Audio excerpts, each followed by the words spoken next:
जी अस्सलाम वालेकुम जी, आवाज़ आ रही है सब लोगों को?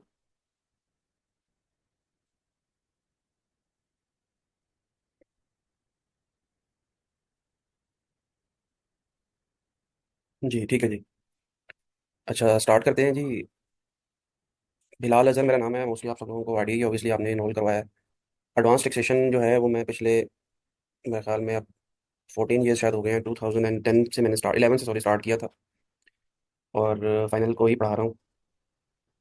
क्वालिफाई मैंने 2010 में किया था। जैसे मैंने क्वालिफाई किया था उसके बाद से मैंने टीचिंग शुरू कर दी थी। ठीक है जी। तो ये पता नहीं, मुझे पता नहीं, याद भी नहीं है कि मैं कितने सेशन पढ़ा चुका हूँ। बाकी का introduction obviously with the passage of time जो है वो होता रहेगा। ठीक है, आप लोग चूंकि मोस्टली ऑनलाइन है, तो अब ऑनलाइन में फिर पॉसिबल नहीं है कि आप लोगों से भी इंट्रोडक्शन लिया जाए। अच्छा, क्लास हमारी जो है वो, उसकी जो टाइमिंग्स हैं वो 8 to 10 है। आप सब लोगों को ऑब्वियसली आइडिया ही है। और पेपर आपका टैक्स प्लानिंग एंड प्रैक्टिसेस के नाम से है। पहले इसका जो पुराना नाम था वो एडवांस टैक्सेशन था। अब मैं आपको थोड़ा सा ब्रीफली जो है वो ओवरव्यू दे देता हूँ आपके पेपर के बारे में। पहले इंट्रोडक्शन दे देता हूँ सारा, कि किस तरह से हमने प्रिपेयर करना है, कहाँ से पढ़ना है, कितना ड्यूरेशन है, किस तरीके से पढ़ना है। और ये जो सी फैप का पेपर है ये एज़ कम्पेयर टू कैफ का जो पेपर है टैक्स का, उससे किस तरह से डिफरेंट है। तो पहले हम ये सारा इंट्रोडक्शन ले लेते हैं जी, उसके बाद फिर हम स्टार्ट करेंगे।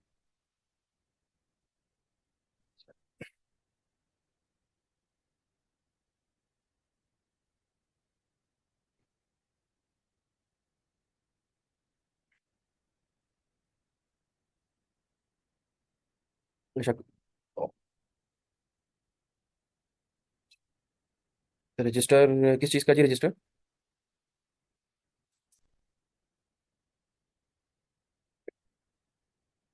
ये ज़रूरी नहीं है।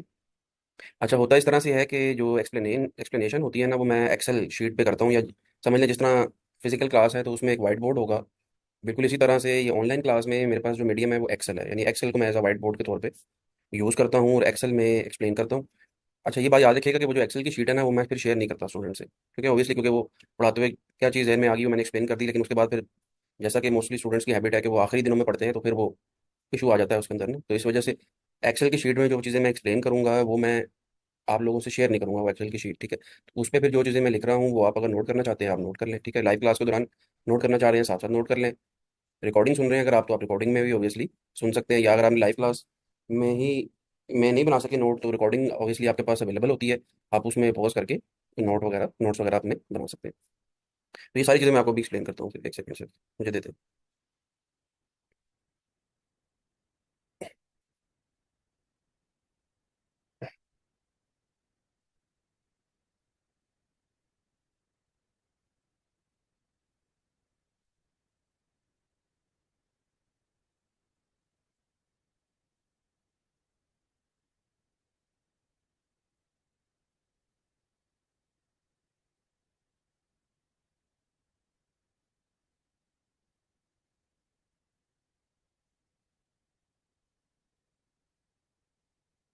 अच्छा, इंट्रोडक्टरी जो चीज़ें हैं ना वो मैंने पिछले लेक्चर से ही कॉपी पेस्ट कर लेता हूँ, बजाय इसके कि अलग से मैं उस पर वो टाइम वेस्ट करूँ।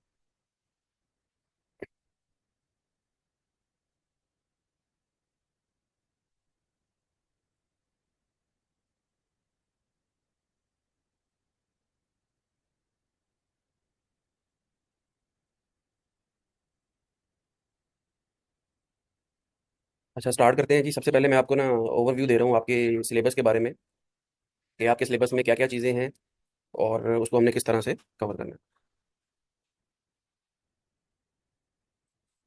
अच्छा, ये C505 पेपर का नंबर है जी। और इसमें जो सबसे मेजर चीज़ है ना, जो मेजर, वो इनकम टैक्स है। इनकम टैक्स की जो वेटेज आपके सिलेबस में उसने बताई हुई है वो 50 से 55 मार्क्स की है। अच्छा, इसमें अनलाइक कैफ जिसमें सर्टन रिस्ट्रिक्टेड पोर्शन था लॉ का आपके सिलेबस में, और वो जो रिस्ट्रिक्टेड पोर्शन था वो बहुत ही आसान था। ठीक है, आप सब लोगों को भी पता है कि कैफ टू में हमें नंबर है पेपर का। उसमें ज़्यादातर जो एग्जामिनर पेपर में पूछता था वो सैलरी का न्यूमेरिकल पूछ लेता था। ठीक है, दो चार थ्योरी की चीज़ें आप लोग याद कर लेते थे, या बिजनेस इनकम में एक सर्टन लेवल तक वो चीज़ें टेस्ट कर लेता था। यहाँ पे ऐसा नहीं है जी। या इसी तरह से वो रिटर्न्स वगैरह और वो असेसमेंट्स वगैरह में से या एथिक्स वाले पोर्शन में से स्टूडेंट्स वो कुछ चीज़ें याद कर लेते थे और पेपर इजीली पास हो जाता था। ठीक है, यहाँ पे इस तरह से नहीं है जी। रीज़न बीइंग कि पहली चीज़ तो ये है कि यहाँ पे आप सब लोगों को पता है पेपर चूंकि ओपन बुक है तो थ्योरेटिकल टेस्टिंग नहीं हो, यानी रिप्रोडक्शन वाला या जो क्रैमिंग वाला जो कॉन्सेप्ट है वो यहाँ पे नहीं है। 100% जो आपका पेपर है वो कॉन्सेप्चुअल आएगा, जिसको उसने डिवाइड किया होता है, किस तरह से डिवाइड किया होता है वो भी हम डिस्कस कर लेते हैं, ठीक है। पहली चीज़ तो ये। दूसरी चीज़, यहाँ पे रिस्ट्रिक्टेड पोर्शन नहीं है जी, सारे का सारा जो इनकम टैक्स का लॉ है वो आपके सिलेबस का पार्ट है, ठीक है। इनकम टैक्स का जो मेन स्टैचू है पाकिस्तान में वो है जी इनकम टैक्स ऑर्डिनेंस 2001। ये सारे का सारा कंप्लीट जो है ये आपके सिलेबस का पार्ट है। इसमें अप्रोक्सीमेटली 220 के करीब सेक्शंस हैं, ठीक है। जी, मैंने आपसे इसलिए शुरू में बता दिया था कि ये वाली जो फाइल है ना, ये आप ये ज़रूर कर सकते हैं, आपके पास रिकॉर्डिंग अवेलेबल होती है ना, आप उस रिकॉर्डिंग में इसको नोट कर लें, या आप इसकी पिक्चर भी ले सकते हैं, ठीक। लेकिन मैंने आपको एक रीज़न बता दी ना कि अभी तो ये शुरू में अभी स्टार्ट हुआ है ना, आहिस्ता आहिस्ता वो फाइल पता नहीं कितने पेजेस की बन जाएगी। लेकिन उसके बाद फिर जब स्टूडेंट जो हैं वो पेज नंबर 76 पे जाके मेरे से पूछते हैं जी ये क्या चीज़ थी, तो मैं नहीं भी बता सकता, ठीक है। तो फिर वो, और वो 76 पे जाके उन्होंने पूछना भी कब है, यानी मैंने अगर कल पढ़ाया है तो परसों नहीं पूछेंगे, वो 2 महीने के बाद जाके पूछेंगे, यानी आखिरी महीने में जाके पूछेंगे कि ये क्या था। तो इस वजह से फिर मेरे लिए ना वो इशू आ जाता है कंसेप्चुअल पॉइंट ऑफ व्यू से। तो आप नोट कर लें अपने पास, और कोई मसला है तो आप मेरे से तो पोज करवा लें। अगर मेरी स्पीड ज़्यादा है, मुझे पोज करवा लें, मैं रुक जाऊँगा, ठीक है। वैसे मैं पढ़ाता बड़ा स्लो स्लो हूँ, तेज़ नहीं पढ़ाता, आराम आराम से पढ़ाता हूँ, तो आपको मसला नहीं होगा नोट करने में। अच्छा, तो इनकम टैक्स के बारे में ये बता रहा था मैं आपको कि सारे का सारा जो ऑर्डिनेंस है वो आपके सिलेबस का पार्ट है। अच्छा, इसके बाद किसी भी स्टैचू, जो स्टैचू होता है ना, ये जो पाकिस्तान में इनकम टैक्स ऑर्डिनेंस है, और इसी तरह से सेल्स टैक्स जो है वो एक्ट है। ऑर्डिनेंस में और एक्ट में भी कुछ डिफरेंस होता है, वो अभी हम आगे जाके पढ़ते हैं। लेकिन जो मेन लॉ है ना वो पाकिस्तान में या तो वो ऑर्डिनेंस है या वो एक्ट है। जैसे कंपनीज एक्ट है 2017, सेल्स टैक्स एक्ट है 1990। ये इनकम टैक्स जो है इसका ऑर्डिनेंस है जो कि 2001 में आया था। अच्छा, अब ये जो लॉ होता है ना, लॉ एक बात याद रखिएगा, ये जो एफबीआर है ये नहीं बनाता। एफबीआर के पास पावर नहीं है कि पाकिस्तान में किसी भी लॉ को बनाया जाए, ठीक है। एफबीआर जो होता है वो सिर्फ इम्प्लीमेंटेशन करता है। जो लॉ मेकिंग अथॉरिटी है पाकिस्तान में वो पार्लियामेंट है। पार्लियामेंट में आपकी नेशनल असेंबली आती है और सेनेट आती है, ठीक। तो कोई भी जो लॉ है वो पहले हमेशा नेशनल असेंबली और उसके बाद फिर सेनेट, दोनों की अप्रूवल मैंडेटरी होती है। जब तक वहां से अप्रूव ना हो, मैं आपको अभी सारी बातों के जवाब देता हूँ जी, पहले आप जरा सुन लें मेरी बातें, फिर मैं आपको आपके जो क्वेश्चन हैं उसके खुद ही ऑटोमेटिकली उसके आंसर हो जाएंगे, ठीक है। अच्छा, तो ऑर्डिनेंस और एक्ट में मैंने आपको एक थोड़ा सा मेन डिफरेंस अभी बताना है। अभी से मैं आपको ये बता रहा हूँ कि ऑर्डिनेंस और या कोई भी जो लॉ पाकिस्तान में, फॉर डैट मैटर पता नहीं कितने लॉ हैं पाकिस्तान में, शायद hundreds and thousands of laws हैं, वो सिर्फ और सिर्फ पार्लियामेंट ही बना सकती है, ठीक है। पार्लियामेंट में नेशनल असेंबली और सेनेट आते हैं, ठीक है। एफबीआर का जो काम होता है ना वो, एफबीआर समझ लें कि पाकिस्तान की जो टैक्स अथॉरिटी है उसका जो नाम है वो एफबीआर है, फेडरल बोर्ड ऑफ रेवेन्यू।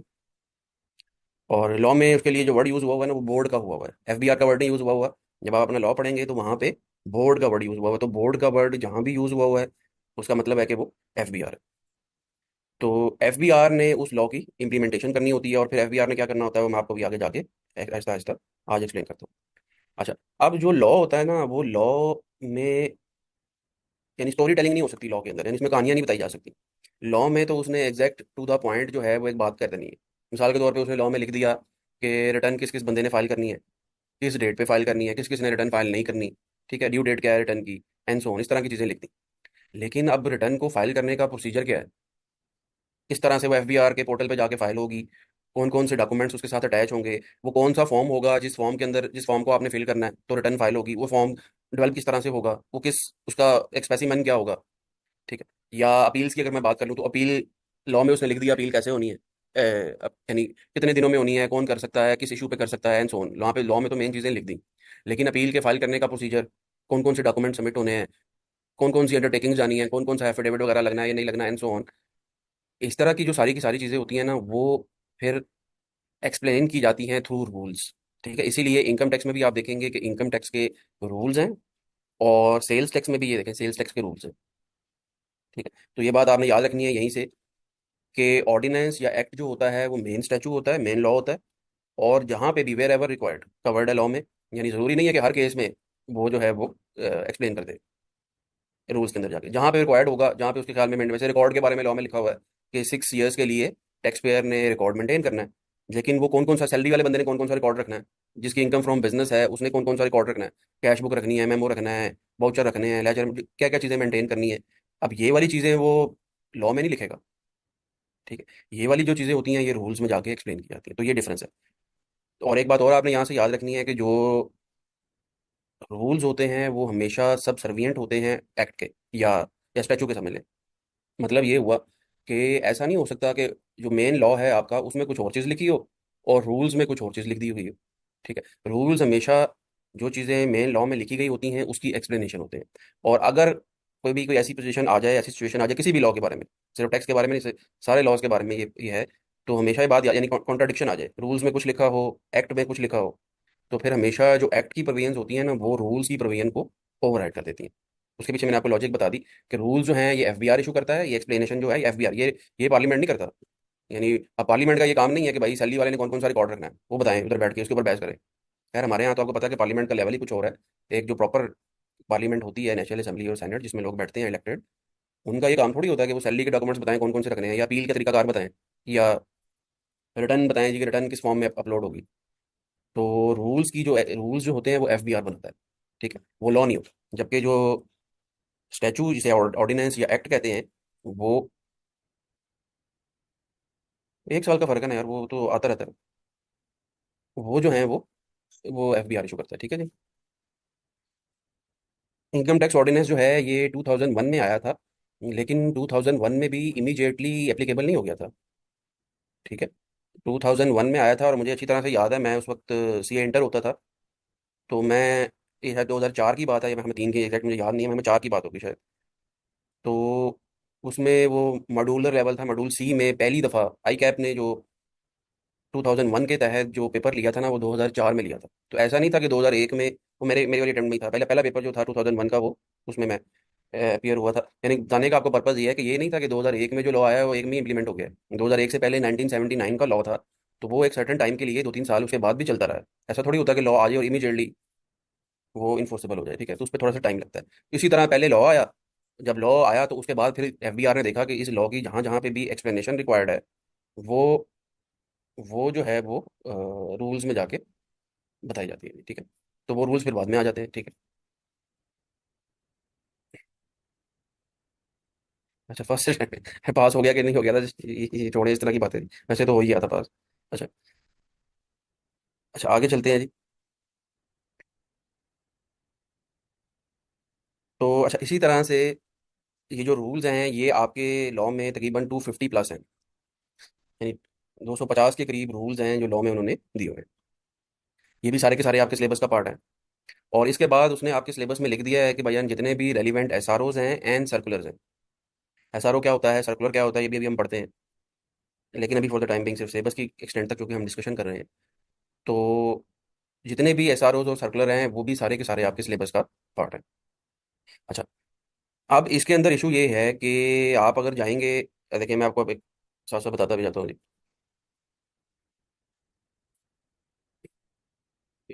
ये एफबीआर की साइट है जी, fbr.gov.pk। ठीक है, इसको अब आप फ्रीक्वेंटली विजिट कीजिएगा जब तक आपका पेपर हो रहा है, आज से 6 महीने के बाद या उससे 6 महीने के बाद। ठीक है। अच्छा, इसमें अगर आप जाएं तो यहाँ पे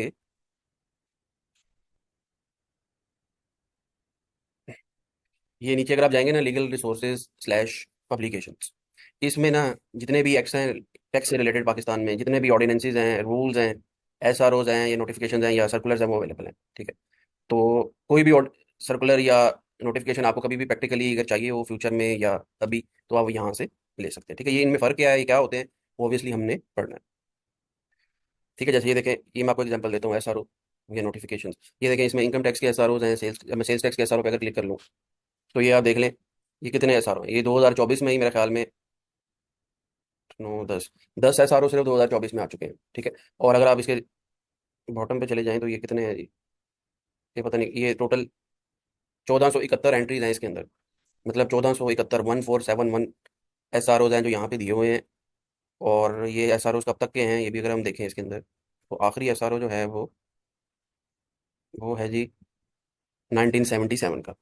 ठीक है, यहाँ तक जाके मेरे ख्याल में ये एफबीआर वालों की बस बस हो गई है, क्योंकि कुछ एसआरओ ऐसे भी हैं जो इनसे भी पुराने हैं। ठीक है, लेकिन वो ऑब्वियसली उन्होंने यहाँ पे नहीं दिए हुए।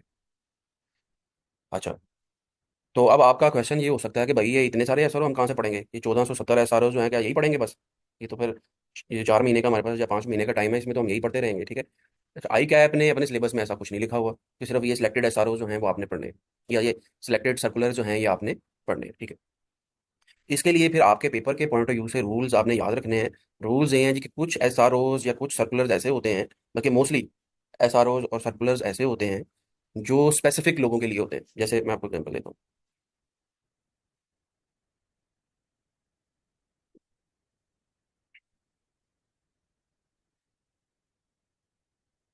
जैसे आप ये देखें, ये एक सर्कुलर है जी 1337 2020 में आया, ये उसकी डेट है, ठीक है। इसमें उसने हेडिंग लगाई हुई है जी कि ये जो फर्टिलाइजर के मैन्युफैक्चरर्स हैं ना, इनको उसने सेक्शन 73 की का सब सेक्शन 4 है, उससे एक्सक्लूजन दे दिया। यानी 73 का सब सेक्शन 4 उसमें कोई बात लिखी होगी जो सब मैन्युफैक्चरर्स पे एप्लीकेबल होगी, लेकिन इस एसआरओ के थ्रू उसने कह दिया कि भाई जो फर्टिलाइजर के मैन्युफैक्चरर्स हैं उन पे वो सेक्शन 73 और उसका जो सब सेक्शन 4 है वो एप्लीकेबल नहीं है, ठीक है। अब ये वाला जो एसआरओ है ना, ये है स्पेसिफिक।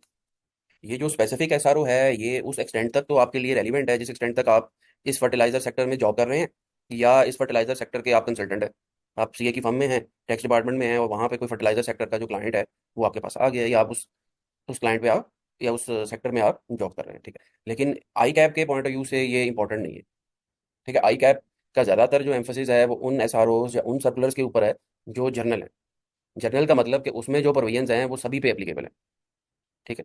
तो फिर ये जो एसआरओज और सर्कुलर्स हैं, सिलेबस में यही बात लिखी हुई है कि सारे के सारे आपके सिलेबस का पार्ट हैं, लेकिन आपने सिर्फ और सिर्फ वही वाले एसआरओज और सर्कुलर पढ़ने हैं जो जर्नल है, ठीक है। ये मैंने आपको जनरल गाइडलाइंस के बारे में भी बता दी, और वो जो सर्कुलर और एसआरओज हैं वो मेरी बुक में दिए हुए होंगे, ठीक है, जो मैं आपसे शेयर करूंगा नोट्स वगैरह, या जो बुक होगी मेरी उसमें दिए हुए होंगे। आपको खुद से ज़रूरत नहीं है हमको जो है वो ढूंढने की कि भाई कौन सा जनरल है कौन सा स्पेसिफिक है, यही मैं देखता, इसी को देखने पे ही आपको 3 4 दिन लग जाएंगे, ठीक है। तो ऐसा आपको जरूरत नहीं है करने की, वो आपको मैं बता दूंगा, ठीक है। तो जो सर्कुलर आपको पढ़ाए जाएंगे याद रखिएगा, वही बस वही जनरल वाले सर्कुलर हैं, वही आपके लिए पेपर के पॉइंट ऑफ व्यू से रेलिवेंट है। आपको खुद से ये लिस्ट देखने की जरूरत नहीं है। हैविंग सेड दैट, अगर आप फिर भी देखना चाहते हैं तो ऑब्वियसली मैंने आपको बता दिया तरीका। जी मैं आपको अभी सारा बताता हूँ, बुक के बारे में भी बताता हूँ, स्टेप वाइज चलते हैं ना जरा। पहले आपको सिलेबस के बारे में एक्सप्लेन कर दूँगा, ठीक है जी। तो इसलिए मैंने यहाँ पे जो आगे कवरेज लिखी हुई है ना वो पार्शल लिखी हुई है, कि ये सारे के सारे हमने नहीं पढ़ने, ये हमने पार्शली पढ़ने हैं, और पार्शली किस तरह से पढ़ने हैं मैंने आपको बता दिया, ठीक है। अच्छा, इनकम टैक्स का जो सिलेबस है ना वो as compare to sales tax वो लेंथी है, काफ़ी लेंथी है, ठीक है। तो इसको आपकी जो क्लासेस का ड्यूरेशन है वो आपको पता है कि 4 मंथ्स का होगा, ठीक है। यानी आज ये पिछली दफ़ा का मैंने टाइम लिखा हुआ है, मैं हमेशा क्लास के स्टार्ट में बता देता हूँ, क्योंकि मुझे पता है कि जैसे ही आखिरी के 1 2 महीने आते हैं तो कुछ स्टूडेंट जो होते हैं वो बेचैन, उनको बेचैनी शुरू हो जाती है कि सिलेबस का तो खत्म होएगा, ये है वो है, क्योंकि अक्सर लोगों ने तो सिर्फ दिल को मुतमिन करने के लिए क्लासेस लेनी होती हैं कि भाई क्लासेस खत्म होएंगी तो पढ़ाएंगे, ठीक है। तो वो बस इस जल्दी में होते हैं क्लासेस कब खत्म होगी, ठीक है। इसलिए मैं शुरू में ही ये सारी चीज़ें पहले लेक्चर में ही एक्सप्लेन कर देता हूँ, और मैं एक अपनी पेस जो मेरी होती है ना उसी हिसाब से पढ़ाता हूँ। आप मुझे कहने जी आप 2 2 क्लासें ले लें एक एक दिन में, या ये 2 घंटे की क्लास है उसको बढ़ा के आप 3 घंटे की कर दें, तो ऐसा नहीं होगा, ठीक है। या 2 घंटे में से आप पढ़ाते जो हैं वो 1.5 या 2 घंटे हैं, तो आप पूरे 2 घंटे पढ़ाया करें, तो ऐसा भी नहीं होगा, ठीक है। तो ये जो 4 महीने ना इसी वजह से ये डिज़ाइन किए जाते हैं, इसी वजह से क्लास की जो टाइमिंग्स हैं और डेट्स हैं वो मैं हमेशा स्टार्ट पे बता देता हूँ जी। तो आज है जी 8 जुलाई, यहाँ से ये क्लासेस आपकी स्टार्ट हुई हैं जी, और 8 नवंबर पे जाके 2024 पे जाके आपकी क्लासेस खत्म होगी, ठीक है। ये 4 मंथ्स का ड्यूरेशन होगा, 3 वीक्स 3 डेज अ वीक आपकी क्लास होगी, 8 से 10 आपकी टाइमिंग है, ठीक है। अच्छा, तो इनकम टैक्स जो है ना इस पे अप्रोक्सीमेटली जो टाइम है ना वो 2.5 मंथ्स लगता है। ये as compare to sales tax, अगर मैं फाइनल लेवल की बात करूँ पेपर के पॉइंट ऑफ व्यू से, तो ये लेंथी है, लेकिन as compare to sales tax ये आसान है इनकम टैक्स। अगरचे कुछ लोगों को के लिए ये रिवर्स है, कुछ लोगों के ख्याल में ये मुश्किल भी है, लेकिन मेरा अपना पर्सनल ख्याल ये है कि इनकम टैक्स जो है वो फाइनल के पॉइंट ऑफ व्यू से अगर मैं बात करूँ, यानी टेस्टिंग के पॉइंट ऑफ व्यू से, जिस तरह की टेस्टिंग एग्जामिनर करता है उसके पॉइंट ऑफ व्यू से ये आसान है, लेकिन लेंथी है। तो इस पे तकरीबन 2.5 मंथ्स लगते हैं, ठीक है। और ये मैं हमेशा आखिर पे पढ़ाता हूँ, यानी पहले मैं सेल्स टैक्स पढ़ाता हूँ, ताकि सेल्स टैक्स का अगर आप देखें तो सेल्स टैक्स की तकरीबन 40 मार्क्स की वेटेज है, और होता भी ऐसा ही है। आप अपने पिछले पेपर उठा के देख लें 8 10, तकरीबन 40 मार्क्स जो हैं वो सेल्स टैक्स या इनडायरेक्ट टैक्सेस में से वो पूछ रहा है एग्जामिनर, और 60 मार्क्स जो हैं वो डायरेक्ट टैक्सेस में से यानी इनकम टैक्स में से पूछ रहा है। तो पहले मैं सेल्स टैक्स पढ़ाता हूँ, उसका जो ड्यूरेशन है वो 1.5 मंथ्स है, 1.5 महीने।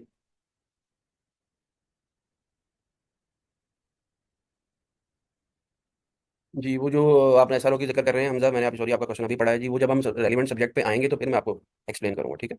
अच्छा।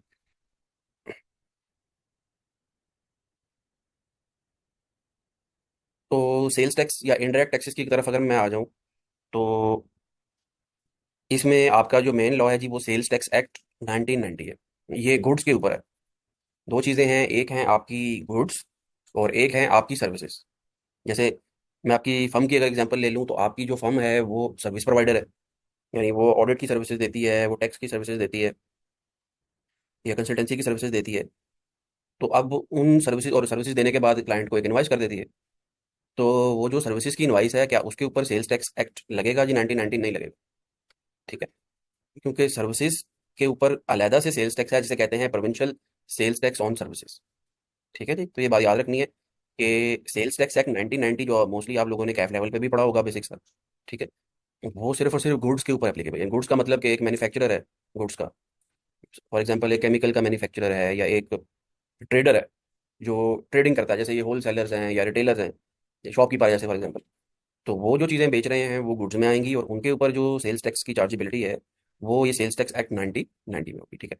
ये भी सारे का सारा आपके सिलेबस में है, लेकिन इसमें टोटल जो सेक्शंस हैं वो आप देख लें इनकम टैक्स के मुकाबले में सिर्फ 74 है। अच्छा।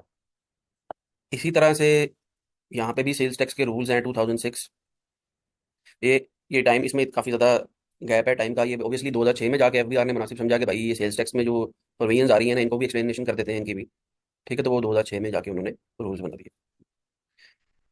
अच्छा, ये भी सारे का सारा आपके सिलेबस का पार्ट है जी, टोटल कंप्लीट। अच्छा। इसी तरह से एक और लॉ है जी, ये इनडायरेक्ट टैक्सेस हैं आपके सारे, यानी ये आपका डायरेक्ट टैक्स है और ये सारे इनडायरेक्ट है। अच्छा, मेजर जो टेस्टिंग है आपके फाइनल लेवल पे, वो ये सेल टैक्स ऑन गुड्स में से होती है। यानी अगर 40 मार्क्स इसमें से आ रहे हैं ना, तो 40 में से 30 मार्क्स जो हैं वो यहाँ से आते हैं, ठीक है, इन दोनों से, ये दो। बाज़ दफ़ा 40 के 40 इसमें से आ जाते हैं, ठीक है। बाज़ दफ़ा एग्जामिनर क्या करता है कि एक और इनडायरेक्ट टैक्स है फेडरल एक्साइज ड्यूटी, 8-10 नंबर का उसमें से पूछ लेता है। जैसे आपके पिछले पेपर में उसने फेडरल एक्साइज में से भी 10 नंबर का क्वेश्चन पूछ लिया, मेरे ख्याल में 10 एक नंबर है या 8 नंबर है।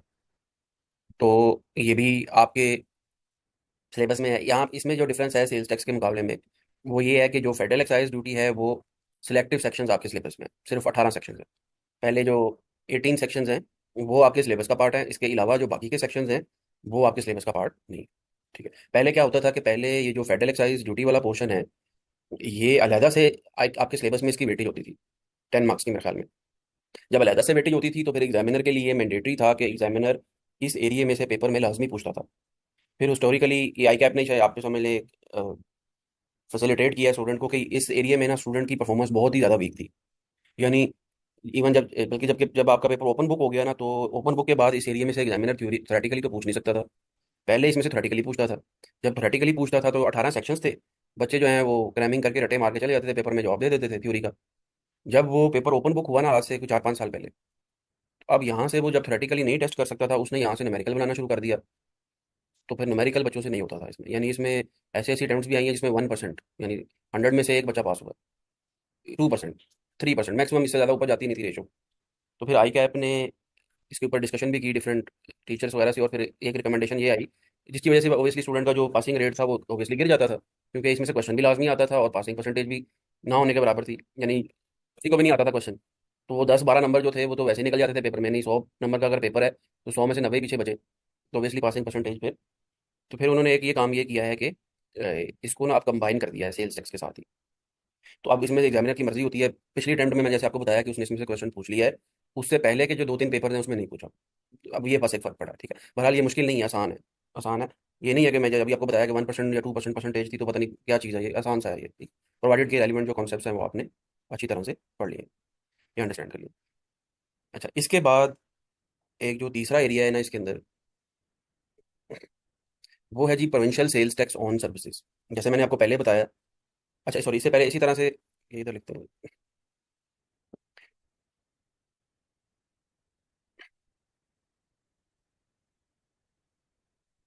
अच्छा, इसी तरह से फेडरल एक्साइज के जो रूल्स हैं वही एक्सप्लेनेशन यहाँ पे भी रिक्वायर्ड है, वो भी आपके सिलेबस का पार्ट है। अच्छा, अब चूंकि वो आपके जो सेक्शंस हैं वो सारे के सारे आपके सिलेबस का पार्ट नहीं है, सिर्फ 18 सेक्शंस आपके सिलेबस का पार्ट हैं। उन 18 सेक्शन से रेलिवेंट जो भी रूल्स हैं आपके लॉ के अंदर, इसके अंदर, ये वो आपके सिलेबस का पार्ट है। ठीक है, वो जो रूल्स हैं वो किसी भी एक पर्टिकुलर सीक्वेंस में नहीं है। ऐसा नहीं है कि सेक्शन 1 to 18 आपके सिलेबस का पार्ट है तो रूल्स भी 1 to 20 होंगे या 1 to 25 होंगे जो आपके सिलेबस का पार्ट होंगे। ऐसा नहीं है, वो डिफरेंट रूल्स हैं, कोई रूल नंबर 10 है, कोई रूल नंबर 27 है, कोई रूल नंबर 40 है। वो जो भी रेलिवेंट रूल्स हैं वो आपके सिलेबस का पार्ट है। अच्छा, फिर और ऑब्वियसली वो जो रूल्स हैं वो मैंने आप जैसे आपको पहले बताया कि वो जो मैं आपको बुक रिकमेंड करूंगा उसमें वो दिए हुए होंगे, आपको खुद से उस पर टाइम वेस्ट नहीं करना या सर्च नहीं करना। लेकिन अगर आप करना चाह रहे हैं तो मैंने आपको बेसिक प्रिंसिपल बता दिया कि जो ये 18 सेक्शंस हैं इनसे रेलिवेंट जो भी रूल्स हैं वो आप पढ़ सकते हैं। ठीक है, कुछ बच्चे होते हैं जिनको जो मर्जी कहा जाए उन्हें अपनी मर्जी करनी होती है, तो इसलिए मैं उनके लिए पॉइंट ऑफ व्यू से हमेशा क्लास में बता दिया करता हूँ। अच्छा, आगे चलते हैं जी।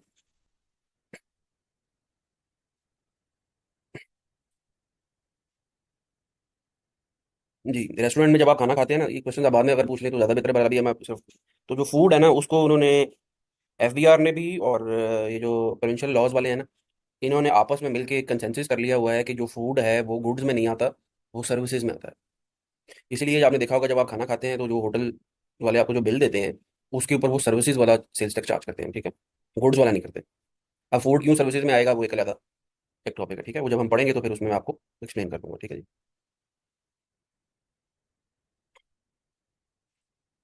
अच्छा, लेकिन अगर आप कभी किसी ग्रोसरी स्टोर पे चले जाएं और उन ग्रोसरी स्टोर पे कोई आइटम वगैरह आप परचेज करें तो आप देखिएगा उसके ऊपर जो है वो गुड्स वाला सेल्स टैक्स चार्ज हुआ होगा। ठीक है।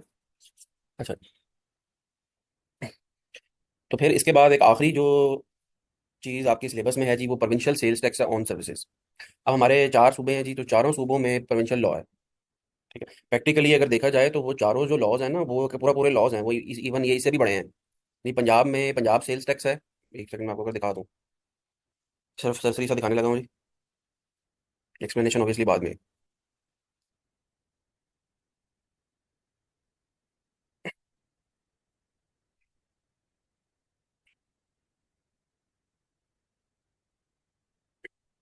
ये देखें, ये प्रोविंशियल लेवल पे ना ये 5 लॉज हैं। यहाँ से मैं ऑनवर्ड्स दिखा रहा हूँ आपको। ये Islamabad capital territory tax on services ordinance 2000, क्योंकि सर्विसेज जो है ना यानी जो प्रोविंस आपके सूबे हैं वो अलग अलग एक समझ लें पूरी एक आजकल पाकिस्तान में जो कॉन्सेप्ट है वो पूरी एक गवर्नमेंट है, पूरा एक मुल्क समझ लें है। यानी सिंध वाले जो हैं वो सिंध में एक सर्टन पार्टी की गवर्नमेंट चलती आ रही है तो उनके लिए वो एक किस्म का पूरा मुल्क है। पंजाब में कभी किसी की गवर्नमेंट होती है, कभी किसी की होती है, केपीके में कभी किसी की गवर्नमेंट होती है, बलोचिस्तान में भी। तो तो ये एक नहीं है, यानी सिंध की पॉलिसी लाजमी नहीं है कि पंजाब के साथ अलाइन हो, बल्कि हमेशा उलट ही होंगी। रीजन बीइंग कि गवर्नमेंट्स वगैरह डिफरेंट होती हैं और 18th अमेंडमेंट के बाद सूबों को राइट दे दिया गया है कि सर्विसेज के ऊपर जो टैक्सेशन का राइट है वो सूबों का है। ठीक है, तो इस्लामाबाद में सर्विसेज का लॉ है, लेकिन इसमें जो रेगुलेटर है वो एफबीआर है, क्योंकि इस्लामाबाद तो फेडरल गवर्नमेंट के अंडर आता है। सिंध में और इस्लामाबाद में जो रेट है सर्विसेज के ऊपर वो 15% है। सिंध में ये लॉ है जी सर्विसेज का 2000, ये सबसे पहले सिंध में लगा था सर्विसेज के ऊपर टैक्स। इसमें जो रेगुलेटर है वो एसआरबी है, सिंध रेवेन्यू बोर्ड। और इसमें जो रेट था वो इस दफ़ा बजट में उन्होंने 15 कर दिया, पहले 13 होता था, इस दफ़ा ऑब्वियसली 15 है। ये मैं आपको पिछले नोट्स ओपन करके बता रहा हूँ, तो ये उस वक्त का है। ठीक है, अभी आपने नोट करना है कि सिंध में भी 15 है रेट।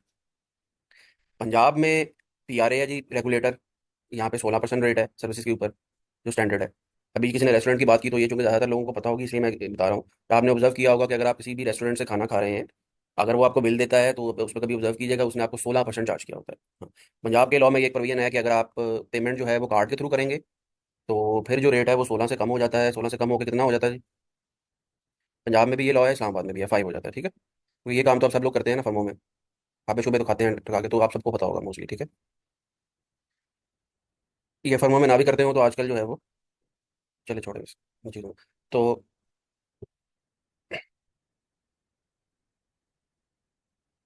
लॉजिक उसकी तरफ आएंगे ना यार जब जब पढ़ाऊंगा यार मैं। ठीक है, लॉजिक यही है कि वो डॉक्यूमेंटेशन हो जाएगी।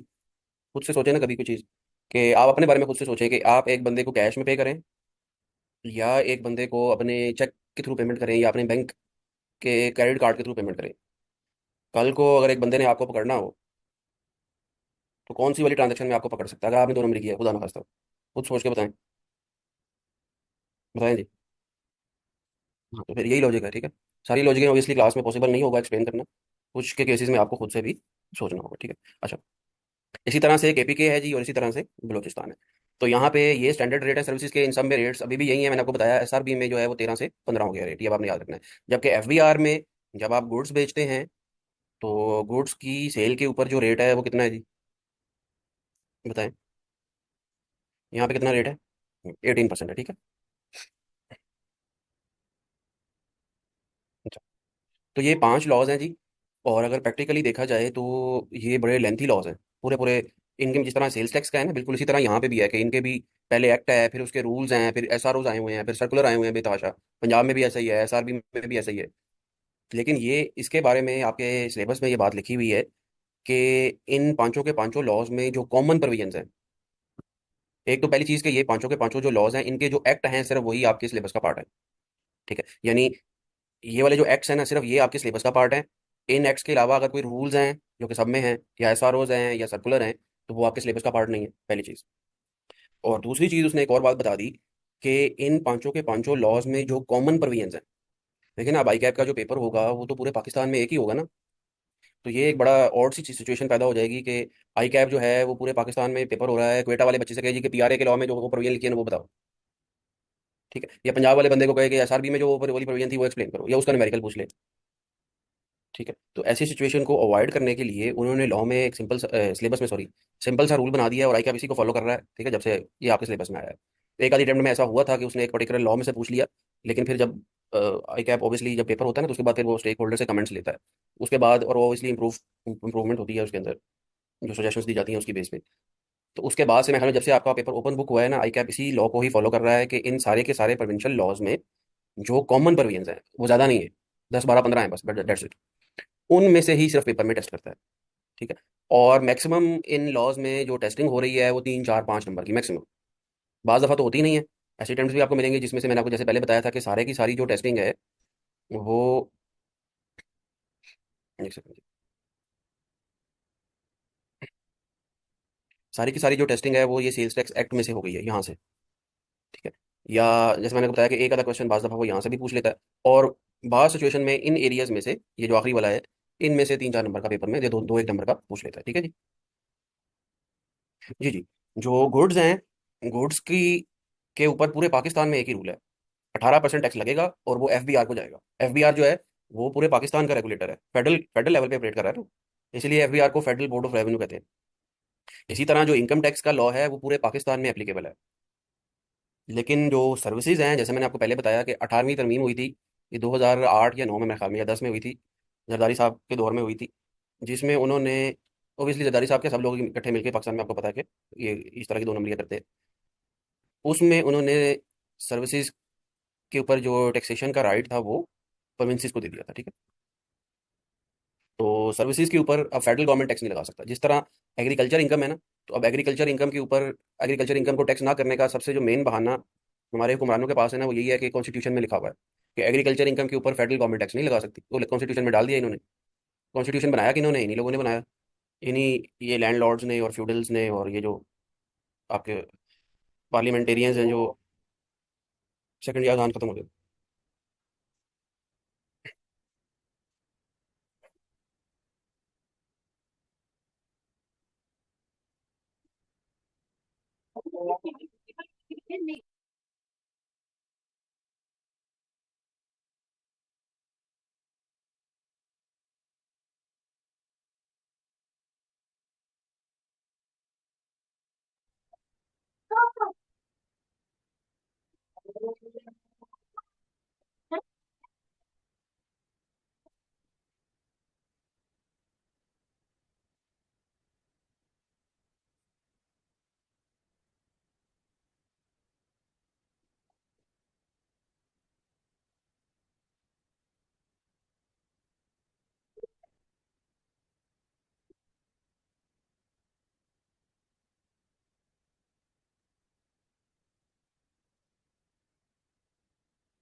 जी आवाज़ आ रही है जी।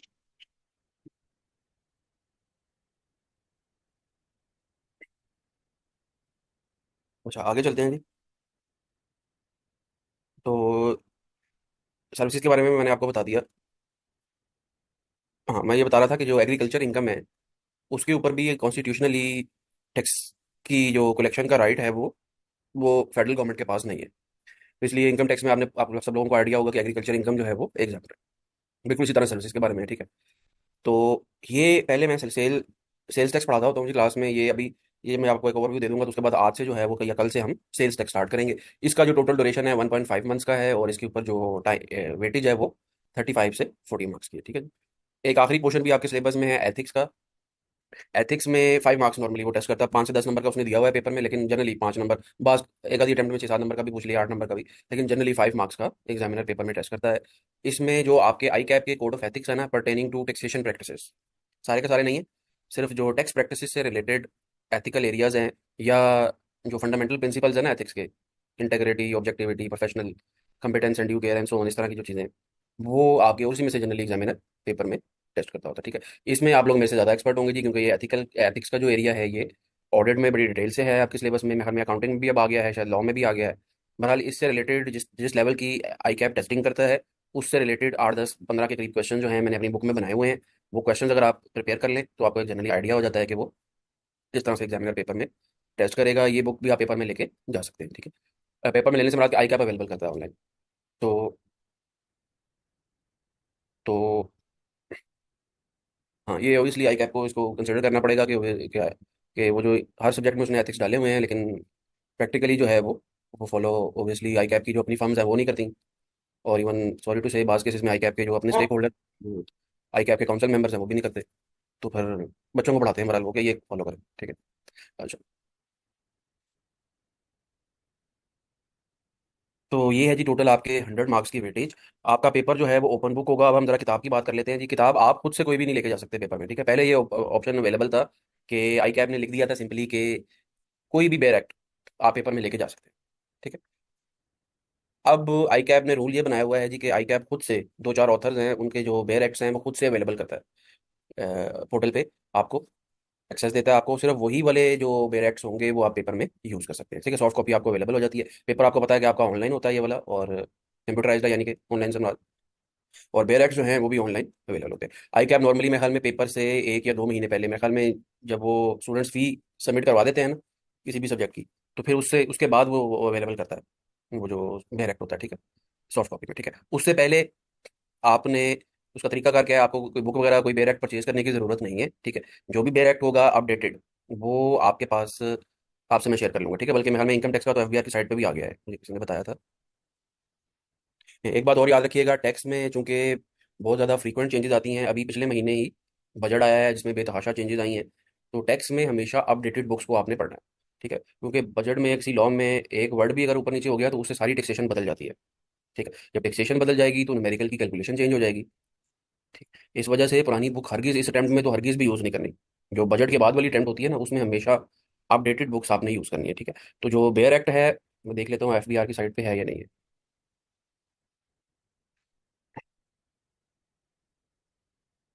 इनकम टैक्स का आ चुका है जी, सेल्स टैक्स का आया है।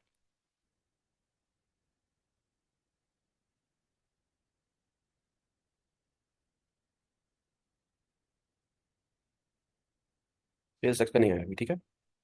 तो सेल्स टैक्स का आ जाएगा, आपको दिए एक आधे हफ्ते में आ जाएगा, ठीक है।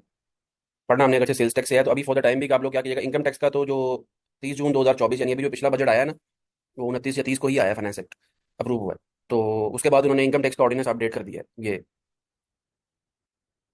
कुछ स्टूडेंट पुराने भी होते हैं जी, दोबारा रिपीट कर रहे होते हैं, ऑब्वियसली पिछला पेपर नहीं दिया होता, या अगर दिया भी है तो अच्छा नहीं हुआ था, तो दोबारा से पढ़ना चाह रहे होते हैं। उन्होंने ज़्यादा चीज़ें पढ़ी होती हैं, उनका ज़्यादा इंटरेस्ट इसमें होता है कि वो जो चेंजेस आई हैं वो क्या है, ठीक है। तो उसका तरीकाकार ऑर्डिनेंस, ये एक्ट के पॉइंट व्यू से या ऑर्डिनेंस के पॉइंट व्यू से ये है कि ये जो अदर देन ब्लैक फॉन्ट में है ना, यानी ये जो ब्लू फॉन्ट है, ये वो चीज़ है जो इस दफ़ा बजट में चेंज आई है। ठीक है, जैसे फॉर एग्जांपल इस दफ़ा बजट में जो बोर्ड की डेफिनेशन है उसमें उसने कुछ चेंज कर दिया। वो क्या चेंज किया है, वो ये है। ठीक है, इसी तरह से बजट में जितनी भी चेंजेस आती हैं, क्योंकि अभी बजट पिछले हफ्ते ही आया है, अप्रूव हुआ है, वो बजट में जितनी भी चेंजेस आती हैं उससे रिलेटेड एफबीआर ना हर साल एक सर्कुलर इशू करता है, जिसमें सिर्फ और सिर्फ जो बजट में चेंजेस आई होती हैं ना लॉ के अंदर, उनको एक्सप्लेन करता है। ठीक है, वो सर्कुलर अभी ऑब्वियसली एक दो हफ्ते में या इस महीने के आखिर तक आ जाएगा। ठीक है, वो सर्कुलर भी अगर आप पढ़ लेंगे तो आपको उससे भी हेल्प मिल जाएगी कि कौन कौन सी चेंजेस आई हैं। ठीक। अच्छा, सेल्स टैक्स जैसे मैंने आपको बताया कि अभी अपडेटेड नहीं है, लेकिन कोई मसला नहीं है, अभी आप फॉर द टाइमिंग ये जो 7 मई 2024 तक का अपडेटेड है, ये अपने पास सब लोग डाउनलोड कर लें। ठीक है, सॉफ्ट कॉपी में। अच्छा, लेकिन एक बात याद रखिएगा कि ये वाला जो आप डाउनलोड करके पढ़ेंगे, ये आप पेपर में यूज़ नहीं कर सकेंगे। पेपर में पिछली दफ़ा में हमें दो ऑथर का आई कैब ने अवेलेबल किया था, वो इस अटेम्प्ट में इस वजह से रेलिवेंट नहीं है कि इस दफ़ा तो बजट में बहुत ही ज़्यादा चेंजेस आई हैं, बल्कि इवन पिछले 6 महीने में बहुत ज़्यादा चेंजेस आई हैं। इससे पहले, इस बजट से पहले, जैसे ये आप सेल्स टैक्स में देखें कि इसमें उसने एक रेफरेंस दिया हुआ है, ये एक अमेंडमेंट लॉ भी आया है 2024 का, मई के अंदर, या हमें अप्रैल में आया था। फिर एक अप्रैल में ताजर दो स्कीम के से रिलेटेड भी लॉ आया है। फिर एक ऐसा रो, जब भी किसी ने पूछा भी था, एफबीआर ने एक चेंज किया है कि जब तक सप्लायर डिक्लेयर नहीं करता आपको नहीं मिलेगा। वो भी तो बेतहाशा चेंजेस पिछले 6 महीने में आई हैं इस वजह से। और वो ऑब्वियसली वो जो लॉ था वो तो 6 महीने पुराना था ना, जो आई कैब ने बनाया हुआ था। आई कैब का लॉ ये होता है कि 6 महीने से पुरानी की चेंजेस आई कैब टेस्ट नहीं करता। तो वो अब आपके लिए रेलिवेंट नहीं है। ठीक है, वरना मैं आप लोगों से शेयर कर लेता, वो मैं इस वजह से वो शेयर नहीं कर रहा, वरना हमें स्टूडेंट्स के पास है, वो अवेलेबल है, तो उसको ना पढ़िएगा। ये जो एफबीआर की साइट से मैंने आपको लिंक बताया है, यहाँ से डाउनलोड करके आपने, जब तक आई कैब अवेलेबल नहीं करता, ये सॉफ्ट कॉपी आपने यूज़ करनी है जी। ठीक है, आगे चलते हैं। पेपर आपका 3.15 आवर्स का होता है, 3.25 घंटे का पेपर है, वो आप सब लोगों को पता है। अच्छा, अब असल जो बुक है जी, मैं इसकी एक बुक अपनी भी पब्लिश करता हूँ, अभी तक उस बुक के 11th एडिशन तक, 11 एडिशन तक आ चुके हैं जी। इस दफ़ा इस बुक का 12th एडिशन आएगा। हर 6 महीने के बाद इसका एक एडिशन आता है जी नया, क्योंकि टैक्स में ऑब्वियसली फ्रीक्वेंट चेंजेस आती है। ठीक है, तो ये 12th एडिशन जब आएगा तब आपने परचेज करना है जी। अभी तो वो बुक जो 12th एडिशन है ना, वो मैं अभी अपडेट कर रहा हूँ। ठीक है, जैसे आपको पता है कि अभी पिछले वीक में ही बजट आया है, और बजट में जो कि चेंजेस आई हैं, और जैसे मैंने आपको पहले बताया कि अगर कोई एक चेंज आई है तो वो एक चेंज जो है उससे हो सकता है किताब में 20 न्यूमेरिकल चेंज हो जाए एक चैप्टर के अंदर। तो वो सारे न्यूमेरिकल्स को चेंज करना, फिर वो जो एक चेंज आई है वो कहाँ कहाँ इंपैक्ट कर रही है उसको असेस करना। पूरी बुक में अब टैक्स ईयर भी आपका चेंज हो गया है, 24 से 25 हो गया है, तो क्वेश्चंस को अकॉर्डिंगली क्वेश्चंस की डेट्स चेंज करना, सोल्यूशन चेंज करना, एंड सो ऑन, इस तरह की सारी चीज़ें चेंज करते हुए भी मुझे टाइम लगेगा, यानी अभी 10-15 दिन वो लगेंगे। उसके बाद बुक पब्लिशिंग में जाएगी, और ये मोस्ट प्रॉबली आज से 1 महीने के बाद आपको अवेलेबल होगी, यानी 10 अगस्त तक ये बुक अवेलेबल होगी। इसकी पब्लिशिंग पैक करता है, पैक से भी ये बुक मिल जाती है, और पैक के जो डिफरेंट पब्लिक यानी जो बुक सेलर्स हैं जिसमें वही भी आता है, वहाँ से भी मिल जाती है। ठीक है, तो ये जब आएगी मैं आपको बता दूंगा। ठीक है, उससे पहले, बुक की पब्लिशिंग और बुक की अवेलेबिलिटी से पहले तक, जो भी रेलिवेंट चीज़ें हम क्लास में पढ़ रहे होंगे उसकी सॉफ्ट कॉपी मैं आपसे शेयर कर लूँगा। ठीक है, लेकिन जब बुक आ जाएगी, पब्लिश हो जाएगी, उसके बाद वो बुक आपको परचेज करनी पड़ेगी जी। बुक सॉफ्ट कॉपी में नहीं मिलती, बुक आपको हार्ड कॉपी में मिलती है। हार्ड कॉपी में आपको परचेज करनी पड़ेगी। उससे पहले पहले जैसे मैंने आपको बताया, सेल्स टैक्स हम पढ़ेंगे उससे पहले 1 महीने में, 1-1.5 महीने में, तो उस 1-1.5 महीने में सेल्स टैक्स से रिलेटेड जो मटेरियल हमने पढ़ना होगा वो मैं आपसे शेयर कर दूंगा। अभी तक मैंने सेल्स टैक्स का मटेरियल भी मैं अभी अपडेट कर रहा हूँ, तो इसलिए इस वीक में मैं आपसे वो भी शेयर नहीं कर सकता। ठीक है, तो मोस्ट प्रॉब्ली नेक्स्ट वीक में मैं आपसे सेल्स टैक्स का जो मटेरियल है वो शेयर कर लूंगा। ठीक है, तब तक ऑब्वियसली वो हम चीज़ें वो वाली जो चेंजेस नहीं है वो भी हम पढ़ेंगे नहीं, जो चेंजेस नहीं आई, क्योंकि अभी तो आपका इंट्रोडक्टरी लेक्चर्स है ना पहले हफ्ते में, तो नेक्स्ट वीक में मैं आपसे शेयर करूँगा। ठीक है, अच्छा, एक आखिरी चीज़ जी, कि एक सेकंड में और कुछ चीज़ कुछ और इसमें है बताने वाली, फैसलाबाद में हर जगह से मिल जाएगी। इवन इसमें यहाँ तक होता है कि पैक वालों ने अपना एक ऑनलाइन नंबर दिया होता है, उस आप ऑनलाइन नंबर पे कॉल करके डिलीवरी भी ले सकते हैं पूरी दुनिया में। फैसलाबाद में नहीं, आप कहीं अगर पाकिस्तान से बाहर भी बैठे हुए हैं, यूएई में भी मोस्टली स्टूडेंट्स होते हैं, या मिडिल ईस्ट वगैरह में, या इवन आउटसाइड मिडिल ईस्ट, तो वहाँ पे भी आपको डिलीवरी हो जाती है। फैसलाबाद में भी कुछ बुक सेलर।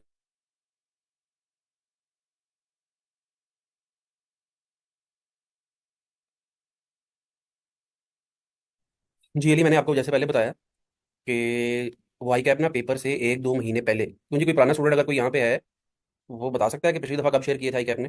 जहाँ तक मुझे याद है ना, वो पेपर से 1 या 1.5 महीना पहले आई कैप ने अवेलेबल किया था, 1.5 या 2 महीना पहले मेरे ख्याल में। तो अभी बिल्कुल भी नहीं करेगा आई कैप शेयर, यानी आई कैप आपसे, अभी जुलाई चल रहा है ना, जुलाई और अगस्त तो कहीं नहीं गया, सितंबर में जाके करेगा। ऑथर तो दो ही हैं, एक ऐसे इस्लाम वाला है, और एक और है मेरे ख्याल में, देखो मैं पिछली दफा शायद मैंने सेव की हूँ, जो आई कैप ने दिए थे।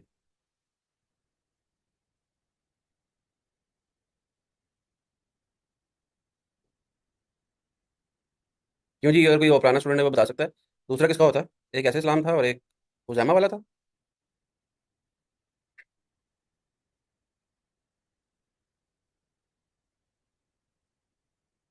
जी। जी, आपका क्वेश्चन तो बिल्कुल ठीक है कि ऑथर का क्या क्या रेलिवेंस है यहाँ पे, कि ऑर्डिनेंस तो गवर्नमेंट ने लिखा है, तो ऑथर उसका चाहे मैं हूँ, चाहे आप हैं, चाहे कोई भी एबीसी बंदा है, वर्डिंग तो सेम होगी। लेकिन फ़र्क सिर्फ ये है कि देखिए ना, अब आप मैंने आपको सिलेबस का भी ओवरव्यू दिया ना, ये वाला, ये कि अगर आप वैसे देखेंगे तो इनकम टैक्स का लॉ आपको अलग से आपके सिलेबस में है, सेल्स टैक्स का है, रूल्स हैं, प्रोविंशियल सेल्स टैक्स है, एफईडी है, फिर जो रेलिवेंट सर्कुलर और एसआरओ है। अब कुछ ऑथर्स ने क्या किया हुआ है, इन सारी चीज़ों को कंबाइन करके ना आपके फाइनल लेवल के लिए अलग से एक बुक बनाई हुई है। यानी ये सारे के सारे जो रेलिवेंट लॉज हैं, प्लस जो भी रेलिवेंट सर्कुलर्स और एसआरओ है ना, उनको कंबाइन करके ना एक बुक बनाई हुई है। तो वो बुक आपके लिए फिर ज़्यादा रेलिवेंट होती है, कि उसमें सिर्फ आपके सिलेबस से रिलेटेड और आपके पेपर से रिलेटेड जो चीज़ें हैं ना, सिर्फ वो दी होती है। अब ऑथर वाइज अगर आप जाओगे तो फिर आपको ये जो सारे के सारे लॉज हैं, इनसे रिलेटेड इन्फॉर्मेशन गैदर करने में पता नहीं, हो सकता है 8-10 ऑथर निकलें, तो वो फिर मटेरियल बहुत ज़्यादा हो जाएगा। इसलिए आई कैब ने भी क्या किया हुआ है, ये जब पेपर आपका ओपन बुक नहीं था तो इवन पैक वाले भी मेरे थ्रू पब्लिश करते थे। ठीक है, लेकिन फिर उसके बाद वो टाइमिंग का मसला हो गया और इस तरह के इश्यूज हो गए। जैसे मेरे पास ये एक पड़ा हुआ है यहाँ पे, मैंने अभी निकाल के देखा है, आज से 2 अटेम्प्ट पहले ना पैक ने बनाया था। तो वो एक ही लॉ था, ये देखें। वो मैं इसमें से ऑब्वियसली आप लोगों से शेयर नहीं कर सकता कि वो अब लॉ चेंज हो चुका है, तो आप मिसगाइड हो सकते हैं उससे। ये देखिए, ये पड़ा हुआ है, ये पैक का था। ये एक अटेम्प्ट माइकैप ने पैक का भी दिया था, लेकिन उसके बाद ऑब्वियसली पैक वालों ने बंद कर दिया। तो फिर वो इसकी सिग्निफिकेंस इस पॉइंट ऑफ व्यू से हो जाती है कि आपके फाइनल में चूंकि टाइम पेपर में रिस्ट्रिक्टेड होता है ना, तो आपको तो सिर्फ एक ही बुकलेट में सब कुछ मिल जाए तो सबसे बेस्ट है, वरना तो 8-10 बुकलेटों में से आपको ढूंढने में टाइम लगेगा। एक ही किताब में ये देखिए, उसने इनकम टैक्स और ये ऑल एलिमेंट जो भी सर्कुलर्स थे, जो CFAP 5 के पॉइंट व्यू से इंपॉर्टेंट थे, वो मैंने इस किताब में दे दिए। ठीक है, फिर रूल्स आ गए, फिर एसआरओ, फिर उनके सर्कुलर आ गए। मैं इस तरह करके एक बुक बना ली। इसी तरह से कुछ ऑथर्स ने ये बुक्स बनाई हुई हैं, जिसमें ऐसे सलाम वाला है और हुजैमा वाला है। तो ये दो ऑथर हैं जिनकी किताब जो है वो आपको अवेलेबल होती है आई कैप की तरफ से। ठीक है।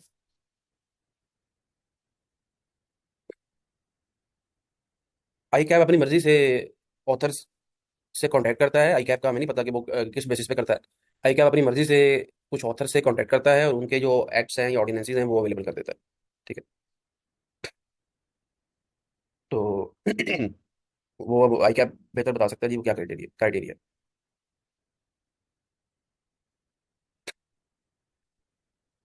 ठीक है जी।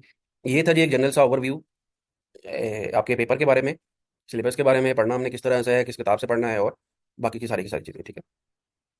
हाँ, किताब मैंने आपको जैसे बताया कि मेरी एक बुक है 12th एडिशन, मैं हमेशा यही रिकमेंड करता हूँ कि आप वो खरीद लीजिएगा।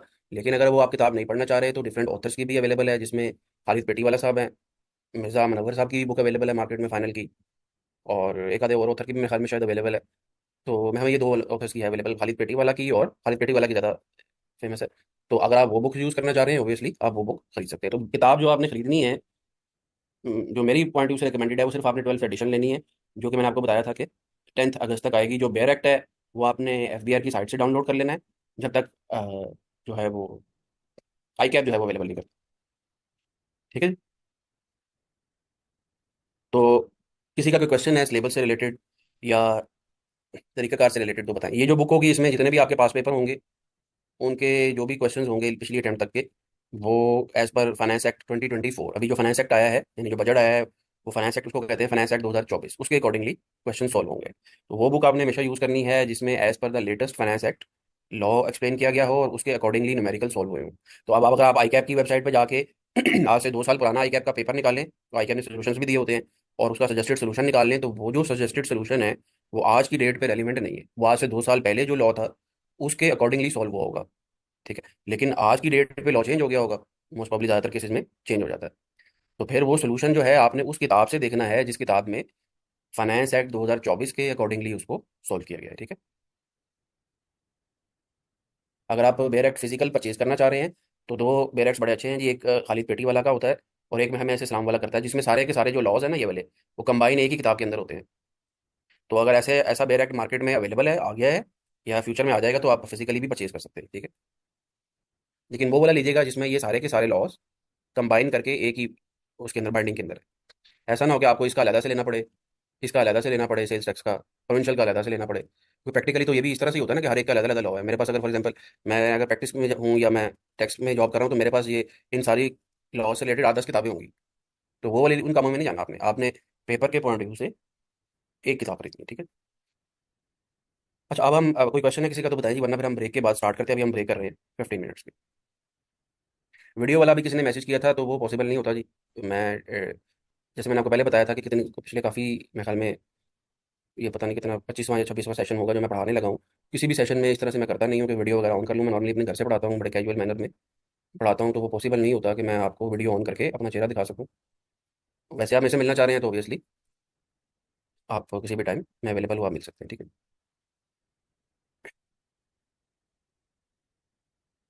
हाँ, बेयर एक्ट अभी आपने यूज़ नहीं करना। अभी तो मैंने आपको बताया कि जो नोट्स मैं आपसे शेयर करूँगा सिर्फ वो आपने पढ़ने, ठीक।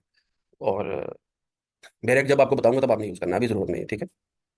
अभी तो सिर्फ मैंने आपको बता दिया, लिंकेज बता दिया कि सारा किस किस तरह से आपने कहाँ कहाँ से डॉक्यूमेंट लेना है। ज़रूरत तो पड़ेगी ना आपको बेयर एक्ट की, जब वो पड़ेगी किस किस पॉइंट व्यू से बेयर एक्ट यूज़ करना है वो मैं आपको तब बताऊंगा, ठीक है। लेकिन अभी सिर्फ आपने डॉक्यूमेंट जो है वो अपने पास किस तरह से लेना है वो मैंने आपको बता दिया, अभी यूज़ नहीं करना आप,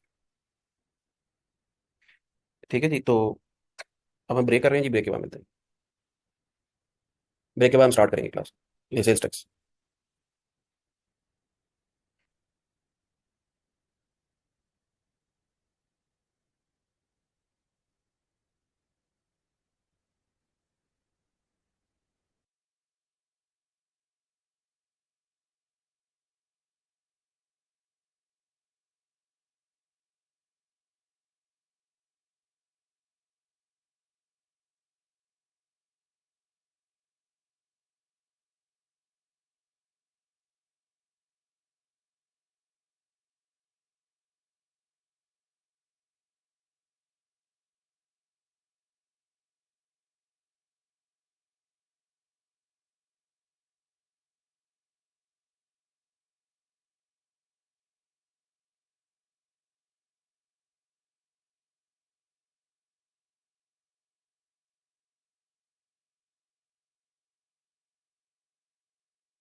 जी, आवाज़ आ रही है जी।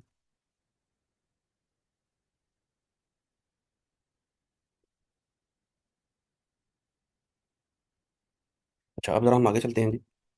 और इस पेपर के पॉइंट से अगर मैं डिस्कशन करूँ, इसका कंपैरिजन अगर मैं करूँ आपके कैफ लेवल पे जो पेपर आता है उसके साथ, तो यहाँ पे जो तरीकाकार है ना टेस्टिंग का, वो टोटली डिफरेंट है एज़ कम्पेयर टू कैफ। मैंने शायद स्टार्ट में भी आपको एक जनरल सी बात बताई हो कि कैफ लेवल पे स्टूडेंट का क्या कॉन्सेप्ट है कि वो, आप में से मोस्टली कैफ लेवल के ही स्टूडेंट होंगे, मैं एग्जाम्शन वगैरह तो अब खत्म हो गई हैं। कोई ऐसा स्टूडेंट है जी ऑनलाइन इस वक्त जिसको कैफ टू पेपर की एग्जाम्शन मिली हो ड्यू टू एनी रीज़न, और वो अब जो है वो, या उसने कैफ टू ना पढ़ा हो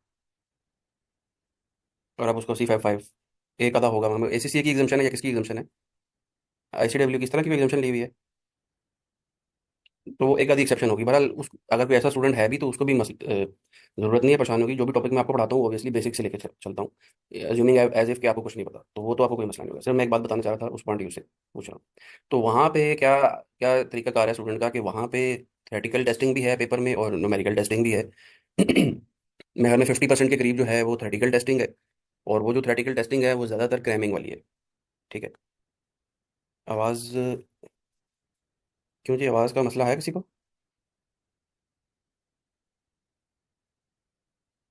जी, एक आधे स्टूडेंट का शायद मुझे मैसेज आया है। ठीक है, अच्छा। तो मैं ये बता रहा था कि वहाँ पे रेटलाइजेशन का कॉन्सेप्ट ज़्यादा है, कि वो 50 मार्क्स जो हैं वो थर्टिकल आते हैं पेपर में। अनफॉर्चुनेटली अभी भी आई कैप उसी पुराने वक्तों में रह रहा है जी। अनफॉर्चुनेटली वो 50 मार्क्स जो हैं वो थर्टिकल आते हैं। मैंने कैप लेवल पे पढ़ाया नहीं है, सिर्फ एक या दो सेशंस पढ़ाए थे, लेकिन जब मैंने पढ़ाए थे आज से कोई, मेरे ख्याल में 5-6 साल पहले, कोविड से पहले एक दो सेशन मैंने पढ़ाए थे। तो उस वक्त से मुझे याद है कि वो स्टूडेंट का तरीका कार क्या है कि वो जो थ्रेटिकल वाले एरियाज हैं उनको बस याद कर लेता है। वो एथिक्स में से 8-10 नंबर का क्वेश्चन आता है, बेसिक से चीज़ों में से 8-10 नंबर, 10 में से 8-10 नंबर का, सेल्स टैक्स की थ्योरी के 8-10 सवाल हैं, वो याद कर लेता है। और 50 मार्क्स जो थ्योरेटिकल होते हैं उसमें से कोई 30-40 नंबर उसके इस तरह से आ जाते हैं। बाकी का जो न्यूमेरिकल वाला पोर्शन होता है 50 मार्क्स का, उसमें से सैलरी का न्यूमेरिकल कर लिया, सेल्स टैक्स का न्यूमेरिकल थोड़ा बहुत तो सारे लोग ही कर लेते हैं। तो इस तरह से कर कर आके वो एक 50 मार्क्स की जो वो एक थ्रेशोल्ड होता है वो इजीली क्रॉस हो जाता है। वहाँ पे आप देखेंगे हिस्टोरिकली भी, तो कैफ टू लेवल पे जो पासिंग रेशो है मेरे ख्याल में बहुत सारे पेपरों से मेरे ख्याल में सबसे बेस्ट है, या वन ऑफ द बेस्ट है। कि और आप में से भी अक्सर लोगों को आपने देखा होगा कि ज़्यादा मुश्किल नहीं हुई होगी कैफ 6 था शायद पहले, या अब कैफ 2 है अब, उस पेपर को पास करने के लिए। क्यों जी, ऐसा ही है या डिफरेंट है?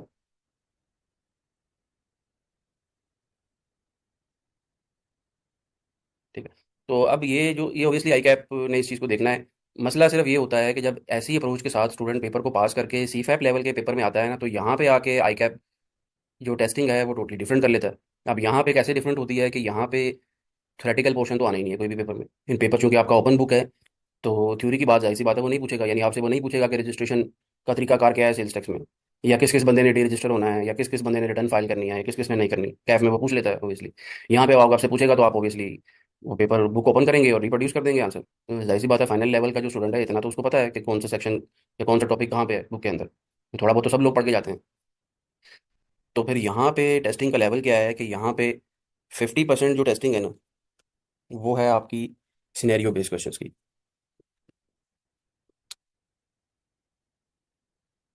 अब सिनेरियो बेस्ड क्वेश्चन में एग्जामिनर जब आपसे पेपर में क्वेश्चन पूछता है ना, तो चूंकि सारे का सारा सिलेबस सारे का सारा लॉ जो है आपके सिलेबस में है, तो वो क्वेश्चन इस तरह से बनाता है कि उसमें जो टॉपिक उसने पूछा होता है ना, वो किसी एक पर्टिकुलर ब्लॉग में नहीं होता, एक पर्टिकुलर सेक्शन में नहीं होता। तो आपको लिंकेज क्रिएट करना पड़ता है उसका जवाब देते हुए। लिंकेज इन द सेंस के एक पोर्शन जो है वो किसी सेक्शन में बताया गया होगा उसका, एक पोर्शन हो सकता है रूल में लिखा हो, कोई एक आधी बात उससे रिलेटेड किसी एसआरओ में या सर्कुलर में लिखी होगी।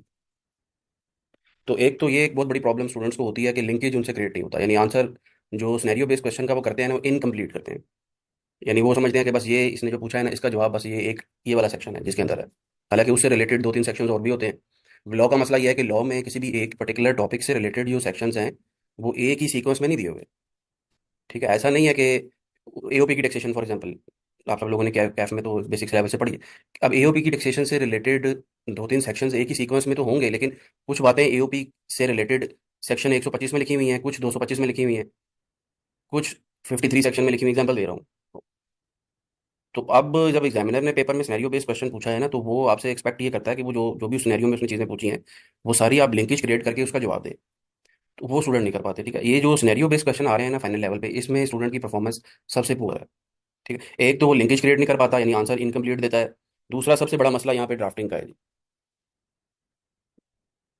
ड्राफ्टिंग स्किल्स नहीं है, यानी आंसर अपनी लैंग्वेज में लिखना या कन्वे करना नहीं आता। इंग्लिश में जवाब देना है आपने ऑब्वियसली, आपकी और मेरी सबकी मदर लैंग्वेज जो है वो उर्दू है या पंजाबी है।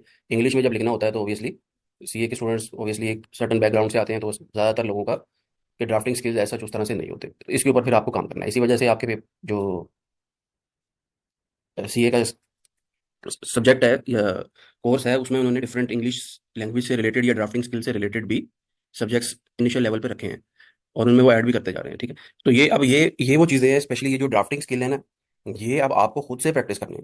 यानी मैं आपको अब ये तो नहीं क्लास में बताऊंगा कि भाई इस कॉन्सेप्ट की अंग्रेजी कैसे बनानी है। ठीक है, उसके लिए ये ज़रूर हो सकता है कि किताब आपको एक स्पेसिमन दे दी जाए, जो मैंने आपको बताया कि आपको बुक अवेलेबल होगी, उसमें एक स्पेसिमन आंसर हो कि आइडियली कोई भी क्वेश्चन होगा तो उसका आइडियली आंसर कैसे होना चाहिए। ठीक है, लेकिन उस आंसर को अब आपने खुद से प्रैक्टिस करनी है।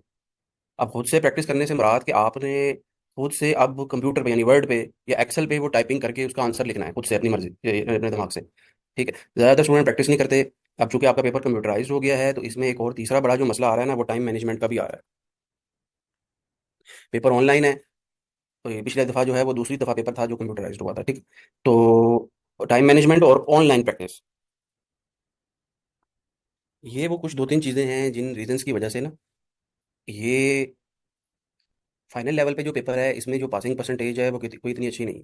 ठीक है, यानी फाइनल लेवल पे हमें आपके 5 या 6-7 पेपर हैं तो उसमें अगर आप टैक्सेशन का पासिंग परसेंटेज देख लें तो वो पिछले जब से पेपर आपका ओपन बुक हुआ है ना इसकी पासिंग परसेंटेज काफ़ी हद तक ड्रॉप हो गई है। ठीक है, यानी आज से 4-5 साल पहले ये टैक्स का पेपर ओपन बुक हुआ था। जब जब तक ये ओपन बुक नहीं था यहाँ पे भी वही था कैफ वाला कॉन्सेप्ट। पेपर आसान था पास करना, रीज़न बीइंग कि यहाँ पे भी वही कुछ होता था जो कैफ में होता था, कि तकरीबन 30-40-50% मार्क्स जो थे वो थ्रेटिकल आते थे। जब थ्रेटिकल आते थे तो स्टूडेंट रिप्रोड्यूस कर देते थे पेपर के अंदर। ठीक है, चीज़ें याद की हुई डेफिनेशन ये तक आ जाती थी पेपर, यानी आपको आप आज से अगर 6 7 8 साल पुराने आई कैप के पेपर खोल के देखेंगे ना फाइनल लेवल के, तो वहाँ पे इवन फाइनल लेवल में भी वो आपसे डेफिनेशन पूछ लेता था। ठीक है, अब वो चूंकि कॉन्सेप्ट ओपन बुक के बाद खत्म हो चुका है, तो जब से पेपर आपका ओपन बुक हुआ है, इस सब्जेक्ट की जो पासिंग परसेंटेज है वो गिर गई है। उसके गिरने की सबसे मेन रीज़न ये वाला एक इशू है, ये जो सिनेरियो बेस्ड क्वेश्चन आ रहे हैं ना 50%, इसमें सबसे पुअर परफॉर्मेंस है। ठीक, बाकी का जो 50% है वो न्यूमेरिकल होता है। न्यूमेरिकल में यहाँ पे अगेन जो टेस्टिंग का लेवल है ना वो टोटली डिफरेंट है। ठीक है, इवन सेल्स टैक्स में भी, अब आप सेल्स टैक्स पढ़ेंगे तो आपको आइडिया हो जाएगा कि जो क्वेश्चन या जिस लेवल का क्वेश्चन कैफ लेवल पे आता है और जो फाइनल लेवल पे आता है ना, उसमें बहुत ज़्यादा फर्क है। ठीक है, जब बहुत ज़्यादा फर्क है तो अब आपको अपने आप को उस लेवल पे लेके जाना है जिस लेवल पे एग्जामिनर टेस्टिंग कर रहा है पेपर में। ठीक है, अगर आप अपने आप को उस लेवल पे नहीं लेके जाएंगे या आपको कोई गाइड करने वाला नहीं होगा कि आपने किस लेवल तक जाके प्रिपरेशन करनी है, तो हो सकता है आपने अपने एंड से पूरी तैयारी की हो, सारी किताबें पढ़ी हो, 3 3 4 4 किताबें पढ़ के आप पेपर में गए हो, लेकिन पेपर में जो चीज़ें उसने आपसे पूछी हैं वो आपने पढ़ी ना हो या आपको पता ही ना हो। ठीक है, इस वाले एरिया में जनरली परफॉर्मेंस स्टूडेंट की अच्छी ठीक है न्यूमेरिकल वाले में, लेकिन ऑब्वियसली पास करने के लिए तो आपको 50 मार्क्स चाहिए ना। तो न्यूमेरिकल में भी एक सर्टन एक्सटेंट तक ही एक एवरेज बच्चा नंबर ले सकता है ना, यानी एक 20 नंबर का न्यूमेरिकल आएगा, तो उस 20 नंबर के न्यूमेरिकल में 100 में से जो 90 बच्चे बच्चे होंगे ना, या 95 95 बच्चे होंगे, वो मैक्सिमम 13 14 नंबर ले लेंगे। ठीक है, तो यानी इसका मतलब है कि 50 में से आप मैक्सिमम 35 तक नंबर ले सकते हैं, एक एवरेज स्टूडेंट, जो एक अच्छा स्टूडेंट। लेकिन जो बाकी के मार्क्स हैं वो आपको सिनेरियो बेस्ड क्वेश्चन से भी लेने हैं, उसमें अगर आप वीक हैं तो फिर आप ओवरऑल 50 मार्क्स नहीं ले सकेंगे। ठीक है, तो इस पॉइंट व्यू से आपने जो है वो प्रिपरेशन करनी है जी। मैं दोनों पॉइंट व्यू से हमेशा, जो मैंने बुक बनाई हुई है उसमें क्वेश्चंस दोनों पॉइंट व्यू से मैंने दिए होते हैं, दोनों की इंशाल्लाह क्लास में मैं हम प्रैक्टिस भी करते हैं और या करवाता भी हूँ, और मैं साथ आपको गाइडलाइंस भी देता जाता हूँ। ठीक है, जो मैं पढ़ाऊंगा रोज़ का ज़्यादा, जैसे मैंने आपको पहले बताया था, ज़्यादा स्पीड में नहीं पढ़ाता, और रोज़ का हमारा इसी तरह से होता है कि शुरू में पहले क्लास होती है तकरीबन घंटे की या 50 मिनट्स की, उसके बाद 15 मिनट की ब्रेक होती है, और फिर आखिर पे आधा घंटे की एक वो हो जाता है सेशन। तो उसमें जितना भी पढ़ाया जाता है जी, उसको सिर्फ आपने डेली बेसिस पे आधा घंटा या घंटा रिवाइज करना है। ठीक है, अगर आप ज़्यादा पढ़ने की ज़रूरत नहीं है, ठीक है, ज़्यादा किताबें पढ़ने की ज़रूरत नहीं है, खुद से एक्ट पढ़ने की ज़रूरत नहीं है, खुद से, मैंने आपको सारी चीज़ें बता ज़रूर दी, सिर्फ उन स्टूडेंट्स के लिए उनकी तसल्ली कराने के लिए जो खुद से जा रहे हैं पढ़ना, वो ओबियसली पढ़ सकते हैं, मेरी रिकमेंडेशन नहीं है। लेकिन अगर जो मैं आपको क्लास में पढ़ाऊंगा सिर्फ वही आप पढ़ लेंगे और मेरी बुक से पढ़ लेंगे, और जो जो चीज़ें क्वेश्चन जिस तरह से बताऊंगा प्रैक्टिस करना वो अगर आप कर लेंगे, तो आप देखिएगा कि आप इजीली इस पेपर में पास हो जाएंगे। ठीक है, पास क्या हो जाएंगे, इवन ऐसा भी पॉसिबल है कि आप इस पेपर में डिस्टिंक्शन भी ले सकते हैं। और पिछले जो 10 12 सालों से मैं पढ़ा रहा हूँ तो उसमें मेरे ख्याल में 8 10 डिस्टिंक्शन स्टूडेंट्स की आ चुकी हैं। मेरे ख्याल में पिछली अटैम्प्ट में नहीं, उससे पिछली 3 कंसेक्टिव अटैम्प्ट्स में जो गोल्ड मेडल थे वो उसी स्टूडेंट के थे जिसने मेरे से पढ़ा था और उसी किताब से पढ़ा था जो मैं आपको रिकमेंड कर रहा हूँ।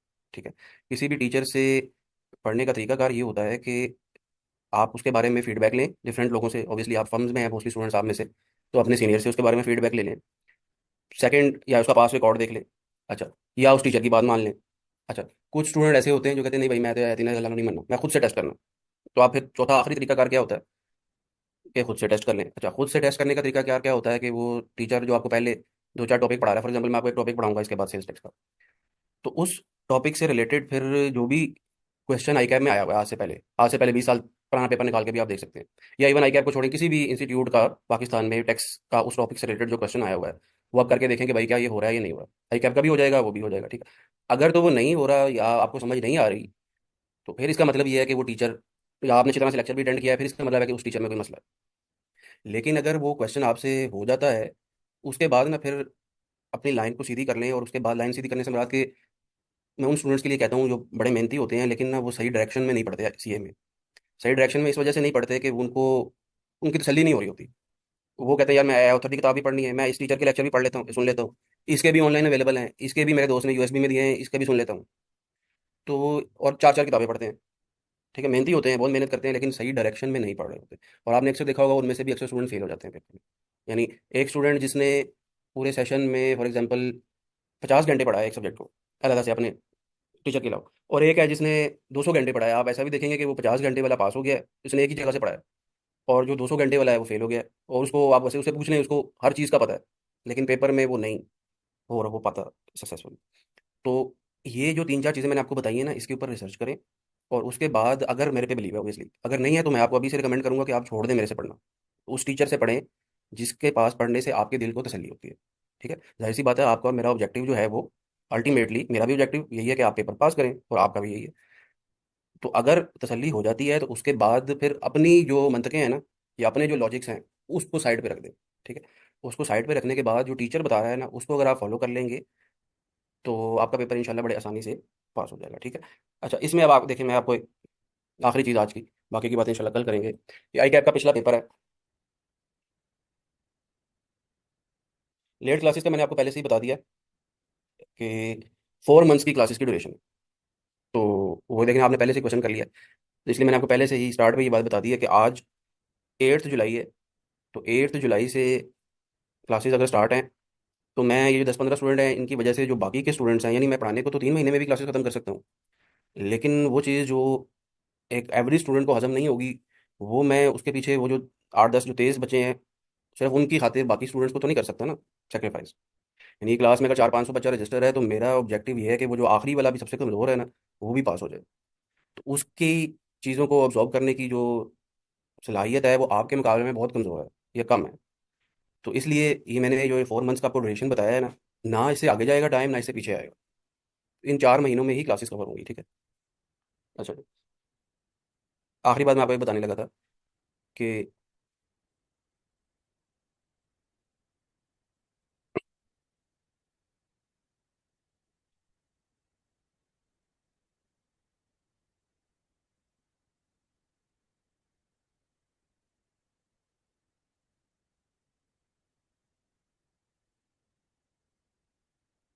अच्छा, आपका मैं आपको जैसे कुछ एग्जांपल देने लगा हूँ कि आपका जो पिछला पेपर था ना।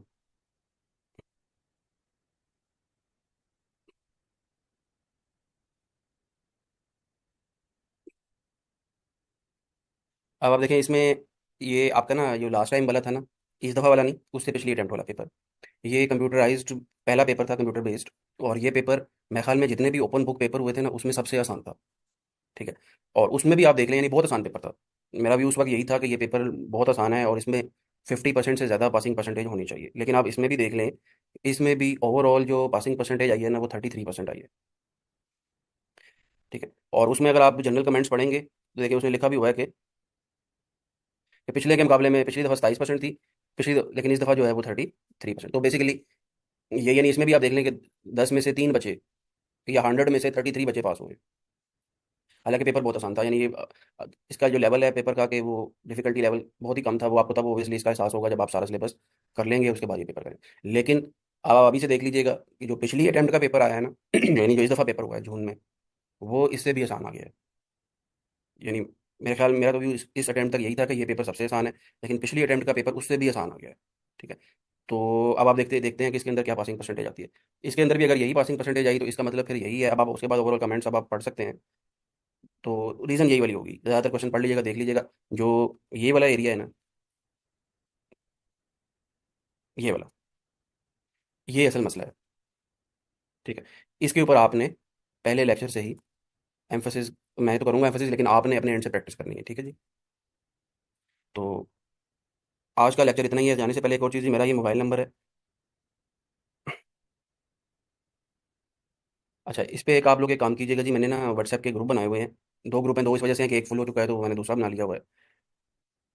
इसमें मैं आप लोगों को इसका लिंक शेयर कर लूँगा, जो लोग इसको ज्वाइन करना चाह रहे हैं उस ग्रुप को ज्वाइन कर लीजिएगा। कुछ ग्रुप्स पैक ने भी बनाए हुए हैं, लेकिन वो ग्रुप्स बहुत ज़्यादा हैं, ठीक है। एक बॉयज़ का ग्रुप है, एक गर्ल्स का है, एक ऑनलाइन का है, एक रिकॉर्डिंग का है, नहीं 4-5 ग्रुप वो हैं।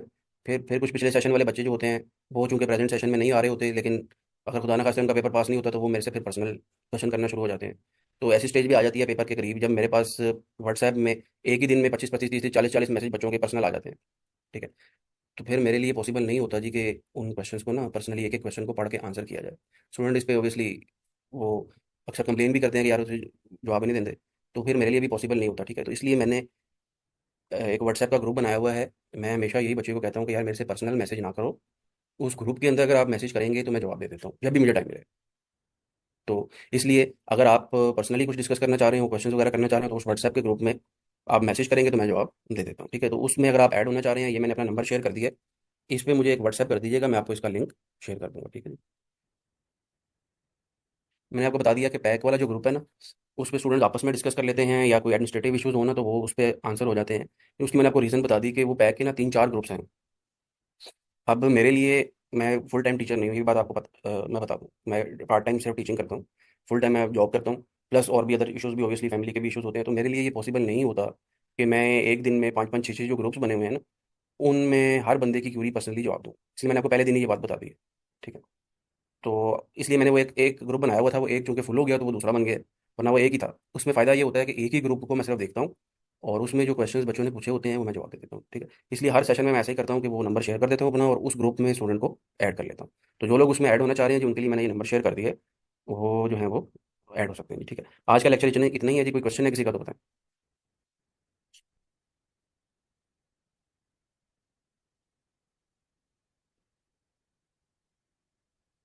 हाँ, वो पैक के ग्रुप में भी मैं लिंक शेयर कर दूंगा, ठीक है।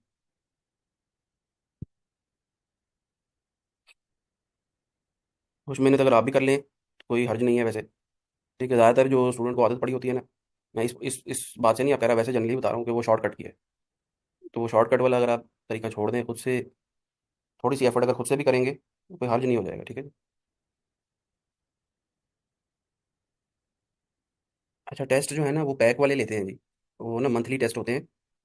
पैक वालों ने इसका एक मैकेनिज्म डिवाइस किया हुआ है, उसमें अगर आप रजिस्टर हो जाएं तो वो आपके टेस्ट ले लेते हैं, ठीक है। तो उसमें आप हो सकते हैं रजिस्टर। उसमें जो टॉपिक्स वगैरह हैं वो मैंने ही पैक को बना के देता हूँ। अलबत्ता उसमें जो टेस्टिंग होती है वो कोई और टीचर करते हैं, ठीक है।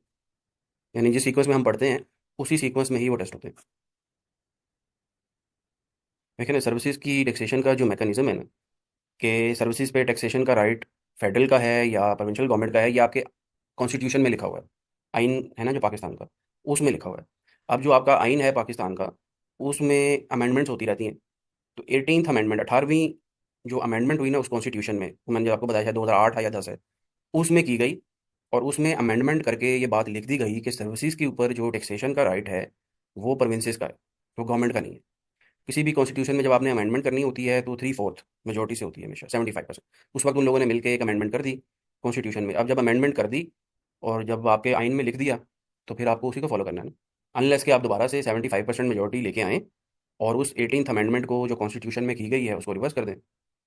अगर वो रिवर्स हो जाएगी तो वापस एफबीआर के पास राइट आ जाएगा, ठीक है।